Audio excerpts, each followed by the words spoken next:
President Donald ট্রাম্পের দ্বিতীয় মেয়াদের প্রথম বছর শেষ হওয়ার আগেই দেশটিতে অনুষ্ঠিত প্রথম বড় তিনটি নির্বাচনে রিপাবলিকানরা পরাজিত হয়েছেন।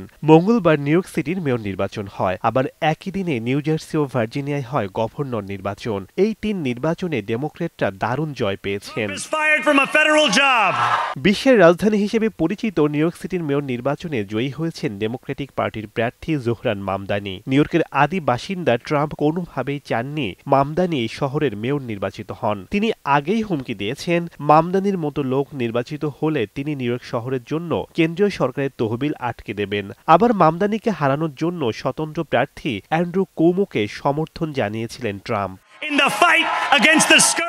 এদিকে নিউ জার্সির গভর্নর নির্বাচনেও জয় নিশ্চিত করেছেন ডেমোক্রেটিক পার্টির প্রার্থী। নৌবাহিনীর সাবেক হেলিকপ্টার পাইলট শেরিল পরাজিত করেন রিপাবলিকান পার্টির প্রার্থী জ্যাক চিয়াটারেলিকে। চিয়াটারেলি ট্রাম্পের ঘনিষ্ঠ সহযোগী হিসেবে পরিচিত।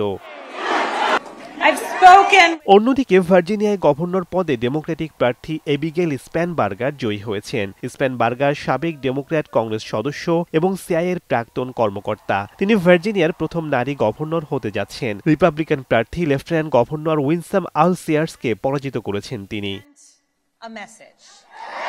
বিশ্লেষকরা মনে করছেন, এই তিন জয় ডেমোক্র্যাট পার্টিতে নতুন প্রজন্মের নেতৃত্বের উত্থান ঘটাতে সহায়তা করেছে এবং আগামী বছরের মধ্যবর্তী নির্বাচনের আগে দলটিকে নতুন করে উদ্দীপনা দিয়েছে।